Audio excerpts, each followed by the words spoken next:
নারায়ণগঞ্জের মধ্যে খুবই সুন্দর একটা জায়গা, যেখানে আসলে আপনারা পেয়ে যাবেন বিভিন্ন প্রকার রাইডস, ছোট থেকে বড় সবার জন্য এখানে প্রচুর পরিমাণে রাইডস আছে। সাথে পেয়ে যাবেন বিভিন্ন প্রকার স্ট্রিট ফুডের দোকান এবং কেনাকাটা করার জন্য অনেক প্রকার জিনিস।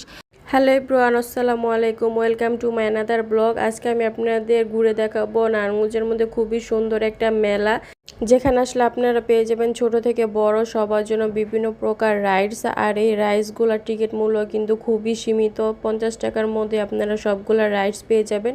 এখানে অনেক প্রকার রাইডস আছে, আমার মনে হয় না অন্য কোনো মেলায় এত পরিমাণের রাইডস আছে। ছোট সোনামণিরা আসলে এখানে অনেক খুশি হইব, সাথে অনেক কেনাকাটাও করতে পারবেন।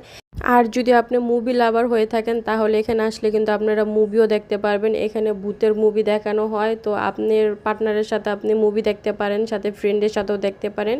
এই রাইডটা এই মেলা খুবই পপুলার ছিল, সবাই লাইন ধরে ধরে এই রাইডটার মধ্যে উঠতেছিল।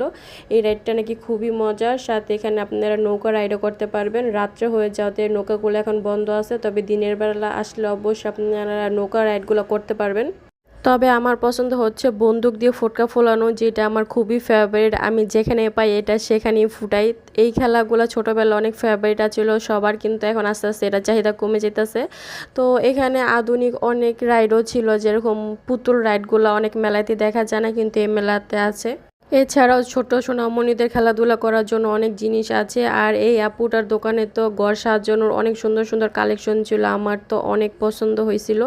মাটি দিয়ে অনেক সুন্দর সুন্দর জিনিস এখানে বিক্রি করতেছিল। এছাড়া এখানে অনেক স্ট্রিট ফুডের দোকান আছে, আমি সবগুলো দোকানই ঘুরে ঘুরে দেখতেছিলাম। আর দামও খুবই রিজনেবল প্রাইজের ছিল, তো আমি ভাবতেছিলাম আসলে কোনটা রেখে কোনটা খাবো।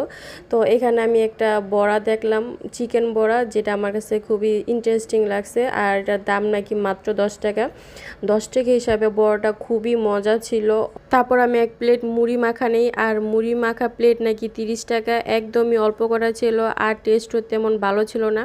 মেলার মধ্যে এই একটা দোকানে আমি পেলাম যেটার দাম অনেক বেশি ছিল খাবারের। এছাড়া এই মেলাটা ঘুরতে আমার ভালোই লাগছে, সব কিছুই খুবই সুন্দর ছিল। আর এই মেলাতে আসলে আপনারা অবশ্যই ছুটির দিন বাদে আসার চেষ্টা করবেন, কারণ এখানে ছুটির দিনে প্রচুর পরিমাণে ভিড় হয়।